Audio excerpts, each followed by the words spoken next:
Shalom, povo de Deus abençoado! Hoje nós vamos estar falando sobre restauração do ministério profético. Ore pelo Brasil. Estamos num período que devemos orar muito por essa nação. E ministério profético, ou seja, a restauração do ministério profético, qual é o respaldo bíblico que nós temos?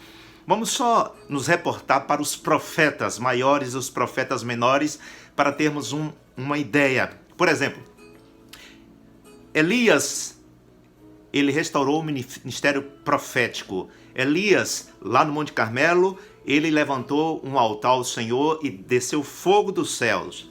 Lembra dos profetas de Baal? Ali foi no Reino do Norte. Elias, ali ele iniciou essa restauração do ministério profético. Aí quem substituiu Elias? Eliseu. Eliseu, lembra de Samaria? Eliseu, ele teve aquela grande fome em Samaria. Eliseu estava presente. Mas seguindo essa direção aí profética, nós percebemos que depois vem Jonas. Jonas provavelmente foi um dos discípulos de Eliseu, teve com aqueles profetas da época de Eliseu. Jonas veio depois. E Jonas, ele pregou sobre o arrependimento da cidade de Nínive. Mas depois de Jonas, aí vem profeta Oséias, Amós, Miqueias, Isaías, que foi justamente no período do reinado de Uzias até Ezequias. Então, esses profetas, em alguma época, foram contemporâneos. Então, aí depois de Isaías, profetas, nós podemos ver também o seguinte: os profetas que profetizaram contra o Reino do Norte, contra o Reino do Sul e contra Nínive, contra a Síria, foi quem? Profeta Naum, Abacuque e Sofonias, mais ou menos ali quando Nínive foi destruída em 612. E depois desses profetas aí, esses profetas menores, nós temos Ageu e Zacarias, que já foram profetas pós-exílico, ali mais ou menos 520 depois de Cristo.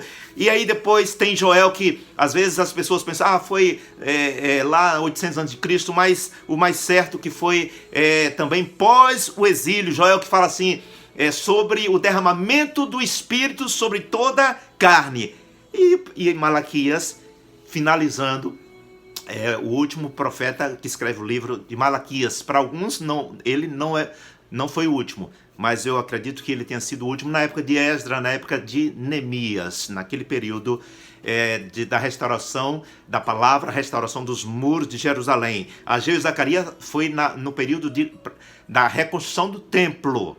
Então, existe uma diferença. Mas o que nós queremos falar aqui é sobre restauração do ministério profético. E nós já vimos aqui que isso já deu início lá com o profeta Elias. Mas eu quero 3 coisas rapidamente aqui, ligeiro mesmo. Só vou ler uns textos para nós entendermos melhor. Por exemplo, a primeira coisa que nós precisamos observar é que o ministério profético ele traz essa ideia de que os nossos olhos devem estar abertos para aquilo que Deus está nos mostrando. E aqui eu vou ler um texto aqui, segunda Reis, deixa eu ver aqui, eu não marquei nada aqui não, deixa eu ver, segunda Reis, capítulo 6, vamos ver o que é que diz, 6, olha o que é que diz aqui, eu vou ler aqui, versículo 15, veja só, deixa eu ver, segundo Reis, capítulo 6, verso 15. Tendo-se levantado muito cedo o moço do homem de Deus e saído, eis que tropas, cavalos e carros haviam cercado a cidade. Então o seu moço lhe disse, ai meu senhor, que faremos? Isso aqui foi Eliseu, quando Eliseu foi cercado, porque Eliseu sempre estava, Deus estava falando das estratégias do rei da Síria e ele foi para pegar Eliseu. Verso 16, ele respondeu, não temas, porque mais são os que estão conosco do que os que estão com eles. Orou Eliseu e disse, Senhor, peço-te que ele abra os olhos para que veja. O Senhor abriu os olhos do moço, provavelmente Geazi, e ele viu que o monte estava cheio de cavalos, carros de fogo em redor de Eliseu. Ou seja, precisamos abrir os nossos olhos espirituais para enxergarmos a proteção de Deus que está ao nosso redor e ao redor desta nação, ao redor da cidade que nós moramos, que nós oramos, clamamos a Deus pela cidade que nós residimos. Então, abrir os olhos nesses dias, abra os seus olhos e veja o que Deus está mostrando. Vamos abrir os nossos olhos e ver o que Jesus requer de nós, o que Ele está querendo de nós. A segunda coisa nesse processo de restauração do ministério profético, não só nós devemos abrir os nossos olhos, mas devemos nos atentar para a condição que nos encontramos. A condição do povo. Qual é a condição que nós nos encontramos neste momento? E devemos nos arrepender e buscar ao Senhor. Aí eu vejo também aqui um texto, deixa eu ver aqui,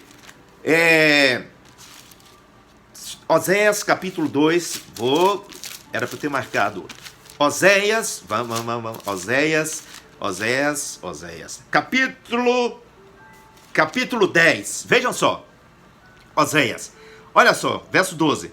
Então eu disse, semeai para vós outros em justiça, cefai segundo a misericórdia, arai o campo de pousio, porque é tempo de buscar ao Senhor até que Ele venha e chova a justiça sobre vós. Então, quando Oséias profetizou, Oséias foi contemporâneo de Isaías, eu já falei aqui, ele profetizou, ele estava dizendo o seguinte, que o coração do povo estava endurecido, que quando a semente caía numa terra dura, não germinava. Quando a chuva caía, endurecia mais ainda o chão. E esta era a condição do povo naquela época.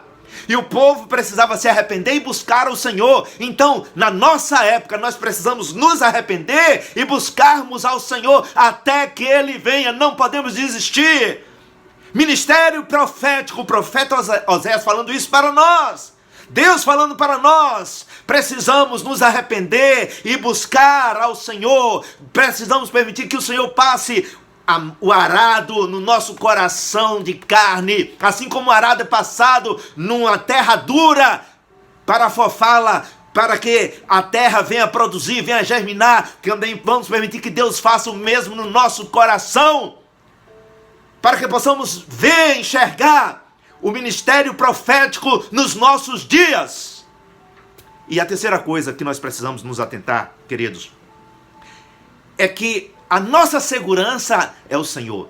A segurança da nossa cidade, do nosso estado, da nossa nação está nas mãos do Senhor. É o Senhor que nos guarda, é o Senhor que nos conduz, é o Senhor que nos direciona. E aí eu quero ler aqui, por exemplo, Zacarias 2,5, eu não vou ler, eu acho que eu lembro o texto. Zacarias 2,5, Deus começa a falar para o povo dizendo o seguinte, olha, Jerusalém se tornará tão grande que não terá como colocar uma muralha ao seu redor. Isso aí quando Zacarias profetizou, as muralhas já estavam no chão.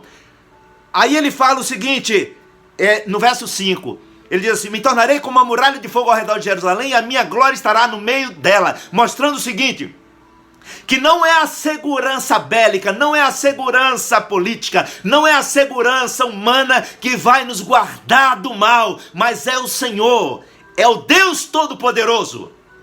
Ele que vai guardar você, é Ele que vai guardar esta nação. Aí eu vou trazer para os nossos dias, Deus falando, me tornarei como uma muralha de fogo ao redor do Brasil e a minha glória estará no meio do Brasil, no meio desta nação. E eu finalizo, para não ser longo e prolixo, com Zacarias, vou ler aqui, capítulo 4, Zacarias capítulo 4, veja só, verso 6, o que é que diz? Depois disso, o anjo mandou que eu entregasse a Zorobabel a seguinte mensagem do Deus Eterno. Vamos pensar Zorobabel, vamos pensar Israel como Brasil.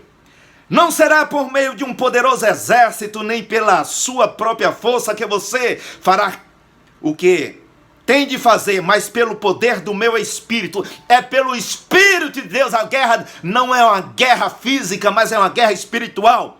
Aí ele continua, Sou eu, o Deus Todo-Poderoso, quem está falando. Verso 8. O Deus Eterno falou comigo mais uma vez. Ele disse, Zorobabel, foi quando Zorobabel estava para reconstruir o templo. Ele fez os alicerces, mas aí parou 14 anos. E aí o profeta Ageu e Zacarias, eles levantaram para encorajá-lo. Aí ele diz: Zorobabel pôs o alicerce deste templo e ele mesmo vai terminar a construção. Quando isso aconteceu, o povo saberá que eu, Deus Todo-Poderoso, enviei você para falar a eles. E os que não deram valor a um começo tão humilde vão ficar alegres quando virem Zorobabel terminando a construção do templo, concluindo a obra. Glória a Deus. Deus abençoe a sua vida no nome de Jesus. Amém.